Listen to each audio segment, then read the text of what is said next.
Britain facilitated the massacre of up to 3 million people in Nigeria in the 1960s, and there are people alive today who remember its impact. How can you forget a massacre? How can you be alive during the time of a bloody genocide, survive it, and forget?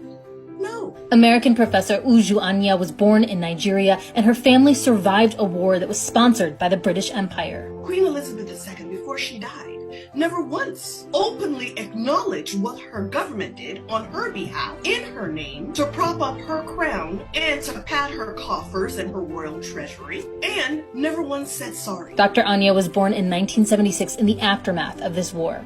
So what I saw was kind of the bombed out buildings and the reconstruction projects, and of course the conversations around the dinner table. My mom was pregnant during this war and running from village to village to escape the massacre. Like so many conflicts, the roots of this war can be traced back to colonial rule. In 1914, the British Empire forcibly merged 400 different ethnic groups and tribes to create its largest colony at the time, Nigeria. Take a look at this news report during the Queen's royal tour in the 1950s. These and many others marched slowly past the royal pavilion in salute to the Queen.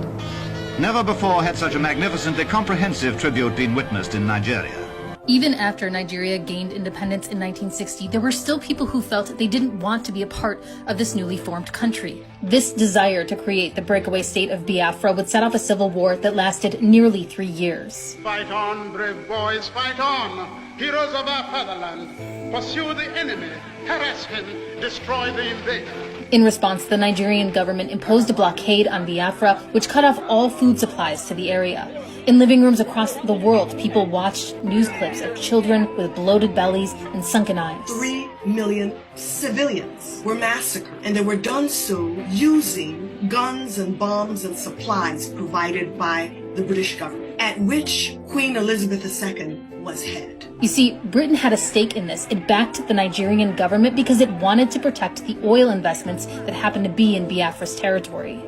This brutal legacy is another reason why the British monarchy and the Queen in particular have become symbols for many black and brown people around the world of colonial oppression. These are not just statues, these are not just figureheads, these are direct beneficiaries of centuries of abuse, human enslavement, exploitation, extraction of natural resources, political destruction and devastation, and till today, continued meddling in African affairs. Listen to us, read and learn, and join us when we ask the British government to recognize what they did to aid and support the Biafra genocide.